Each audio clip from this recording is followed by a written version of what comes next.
Seja muito bem-vindo à aula de História do professor Dalton. E aí, vamos aprender juntos?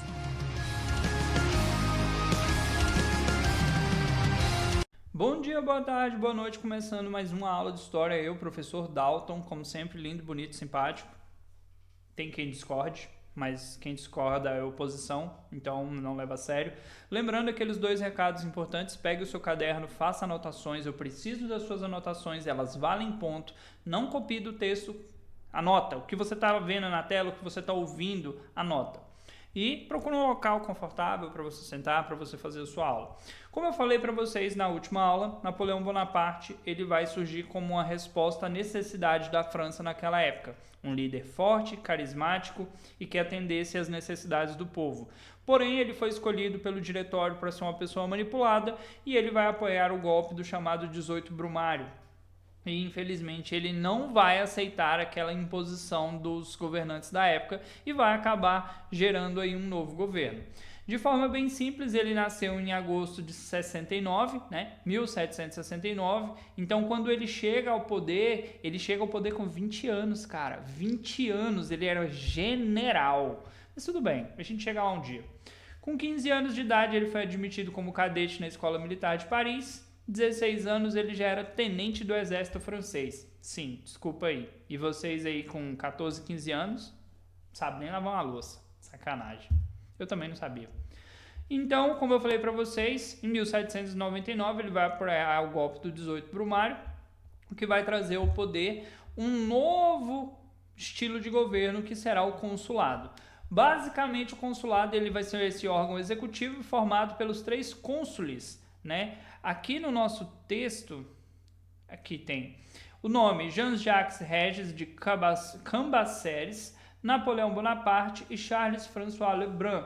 Eles eram os 3 cônsules da França. Qual que era a função do cônsul? Propor leis, declarar guerra se necessário, firmar acordos de paz, nomear funcionários para os departamentos administrativos. Basicamente, a função deles era governar a França, de forma bem simples.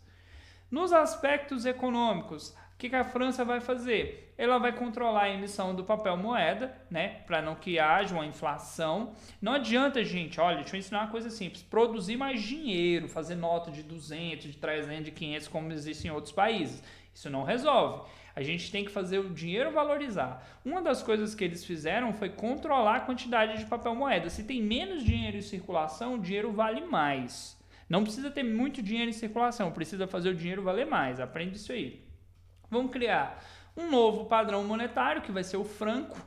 Eu tenho uma moedinha dessa aqui, tá guardada ali. O franco, ele vai existir até, 20 e poucos anos atrás, antes da França se fazer parte da União Europeia, tá? Era a moeda oficial. E vai criar as chamadas tarifas protecionistas, ou seja, para você comprar produtos de países aliados à França, o preço é um. Se você for comprar de outros países que não são aliados da França, ou mesmo de outros países ou que não sejam de franceses, o preço é outro. Dessa forma, você consegue fortalecer as alianças comerciais e proteger o produto nacional.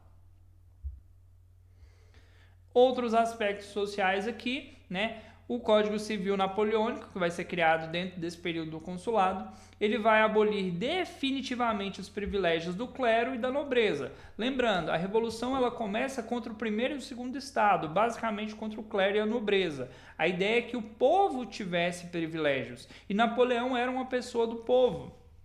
Ele vai proteger o direito à propriedade privada, que até certo ponto os jacobinos tentaram mudar isso aqui, mas não conseguiram, porque ele acreditava também que esse aqui era um daqueles direitos naturais que nós vimos lá no início da Revolução. Direito à liberdade, direito à vida, direito à propriedade privada. Isso é um ideal que John Locke já defendia. São direitos que nascem com o homem. E a igualdade de todos perante a lei. Como eu falei, a Revolução Francesa ela vai trazer mudanças que afetam o povo.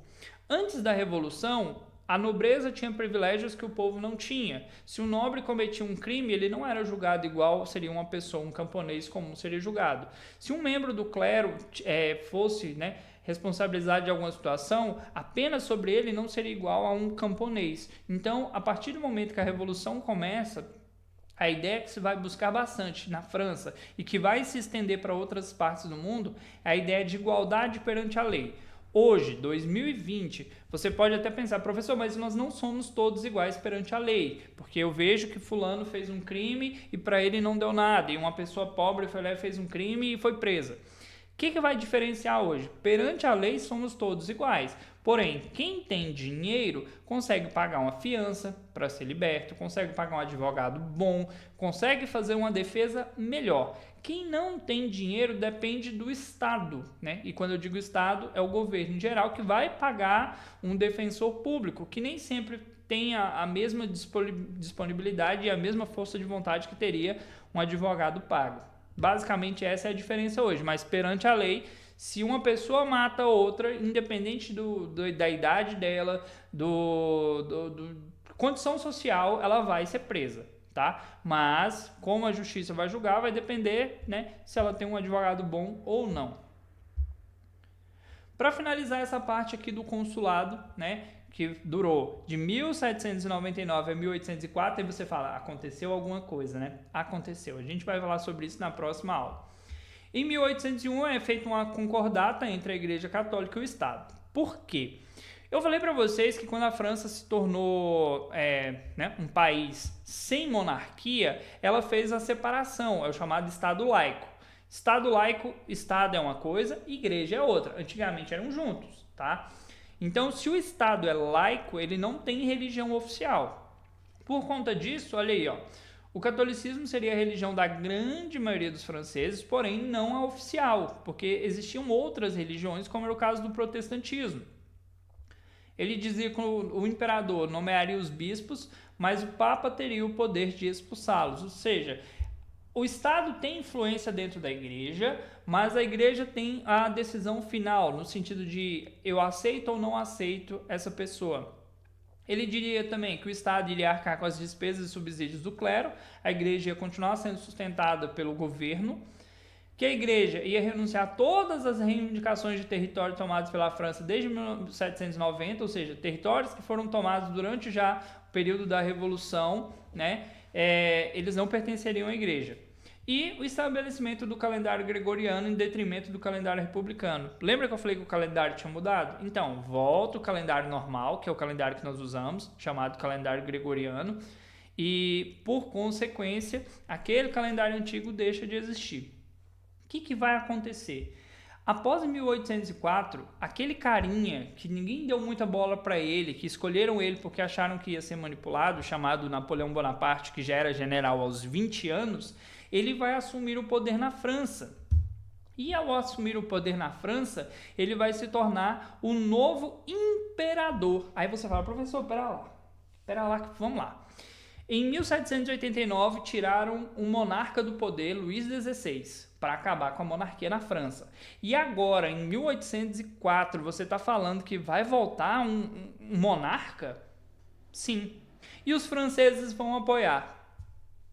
Quer saber mais sobre isso? Só na próxima aula. Espero que vocês tenham gostado, mandem as anotações, deixem um comentário lá, fala, pô, professor, gostei desse cliffhanger, e chama cliffhanger, tá? Quando você vê uma série, eles param assim naquele momento e falam, meu Deus, e agora?